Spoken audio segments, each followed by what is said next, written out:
देवों के देव महादेव बहुत ही भोले माने जाते हैं, इसीलिए उनका एक नाम भोलेनाथ भी है।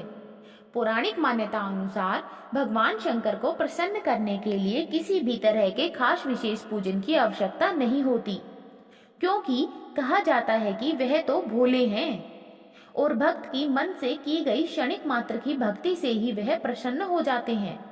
अगर आप भी शिव की भक्ति और कृपा पाने के लिए सावन के सोमवार का व्रत करते हैं तो इस कथा से भोलेनाथ को प्रसन्न कर सकते हैं। आइए सुनते हैं सोमवार की व्रत कथा। एक बार किसी एक नगर में एक साहूकार रहता था। उसके घर में धन की कोई कमी नहीं थी, लेकिन कोई संतान न होने के कारण वह बहुत दुखी रहता था। संतान प्राप्ति के लिए वह हर सोमवार को व्रत रखता था और पूरी श्रद्धा के साथ शिव मंदिर जाकर भगवान शिव और माता पार्वती की पूजा करता था। उसकी भक्ति देखकर एक दिन मां पार्वती प्रसन्न होकर भगवान शिव से साहूकार की मनोकामना पूर्ण करने का निवेदन करने लगी। पार्वती जी के आग्रह पर भगवान शिव ने कहा कि हे पार्वती, इस संसार में हर प्राणी को उसके कर्मों का फल मिलता है और जिसके भाग्य में जो हो उसे भोगना ही पड़ता है। लेकिन पार्वती जी ने साहूकार की भक्ति देखकर उसकी मनोकामना पूर्ण करने की इच्छा व्यक्त की। माता पार्वती के आग्रह पर शिव जी ने साहूकार को पुत्र प्राप्ति का वरदान तो दिया, लेकिन उन्होंने बताया कि यह बालक 12 वर्ष तक ही जीवित रहेगा। माता पार्वती और भगवान शिव की बातचीत को साहूकार सुन रहा था, इसीलिए उसे न तो इस बात की खुशी हुई और न ही दुख हुआ। वह पहले की तरह शिव जी की पूजा करता रहा। कुछ समय के बाद साहूकार की पत्नी ने एक पुत्र को जन्म दिया। जब वह बालक 11 वर्ष का हुआ तो उसे पढ़ने के लिए काशी भेज दिया गया। साहूकार ने पुत्र के मामा को बुलाकर उसे बहुत सारा धन देते हुए कहा कि तुम इस बालक को काशी विद्या प्राप्ति के लिए ले जाओ। तुम लोग रास्ते में यज्ञ कराते जाना और ब्राह्मणों को भोजन दक्षिणा देते हुए जाना। दोनों मामा भांजे इसी तरह यज्ञ कराते और ब्राह्मणों को दान दक्षिणा देते काशी नगरी निकल पड़े। इस दौरान रास्ते में एक नगर पड़ा, जहां नगर के राजा की कन्या का विवाह था। लेकिन जिस राजकुमार से उसका विवाह होने वाला था वह एक आंख से काना था। राजकुमार के पिता ने अपने पुत्र के काना होने की बात को छुपाने के लिए सोचा, क्यों न किसी और को दूल्हा बनाकर राजकुमारी से विवाह करा दूं।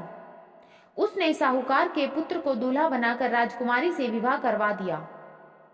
साहूकार का पुत्र ईमानदार था, उसे यह बात सही नहीं लगी, इसीलिए उसने अवसर पाकर राजकुमारी के दुपट्टे पर लिखा कि तुम्हारा विवाह तो मेरे साथ हुआ है, लेकिन जिस राजकुमार के साथ तुम्हें भेजा जाएगा वह एक आंख से काना है। जब राजकुमारी ने चुन्नी पर लिखी हुई बातें पढ़ी तो उसने अपने माता पिता को यह सब बातें बताई। राजा ने अपनी पुत्री को विदा नहीं किया और बारात वापस चली गई। दूसरी ओर साहूकार का लड़का और उसका मामा काशी पहुंचे और वहां जाकर उन्होंने यज्ञ किया।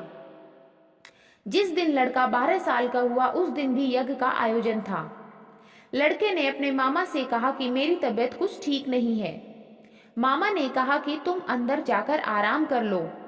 शिवजी के वरदान अनुसार कुछ ही देर में उस बालक के प्राण निकल गए। मृत भांजे को देखकर उसके मामा ने विलाप शुरू किया। संयोगवश उसी समय शिवजी पार्वती उधर से जा रहे थे। पार्वती माता ने भोलेनाथ से कहा, स्वामी, मुझसे इसके रोने का स्वर सहन नहीं हो रहा है, आप इस व्यक्ति के कष्ट को अवश्य दूर करें।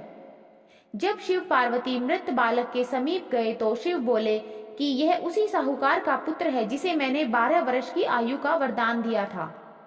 अब इसकी आयु पूरी हो चुकी है, लेकिन मातृ भाव से विभोर माता पार्वती ने कहा कि हे महादेव, आप इस बालक को और आयु देने की कृपा करें, अन्यथा इसके वियोग में इसके माता पिता भी तड़प तड़प कर मर जाएंगे। माता पार्वती के पुनः आग्रह पर भगवान शिव ने उस लड़के को जीवित होने का वरदान दिया। शिवजी भगवान की कृपा से वह लड़का जीवित हो गया।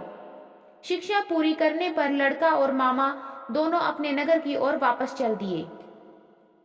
दोनों चलते हुए उसी नगर में पहुंचे जहां उसका विवाह हुआ था। उस नगर में भी उन्होंने यज्ञ का आयोजन किया। उस लड़के के ससुर ने उसे पहचान लिया और महल में ले जाकर उसकी खातिरदारी की और पुत्री को विदा किया। इधर साहूकार और उसकी पत्नी भूखे प्यासे रहकर बेटे की प्रतीक्षा कर रहे थे। उन्होंने यह प्रण कर रखा था कि यदि उन्हें अपने बेटे की मृत्यु का समाचार मिला तो वह भी प्राण त्याग देंगे। परंतु अपने बेटे के जीवित होने का समाचार पाकर वह बहुत प्रसन्न हुए। उसी रात भगवान शिव ने साहूकार के स्वप्न में आकर कहा कि हे श्रेष्ठी, मैंने तेरे सोमवार के व्रत करने और व्रत कथा सुनने से प्रसन्न होकर तेरे पुत्र को लंबी आयु प्रदान की है।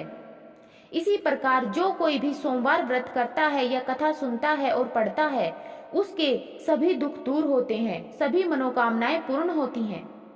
बोलिए ओम नमः शिवाय।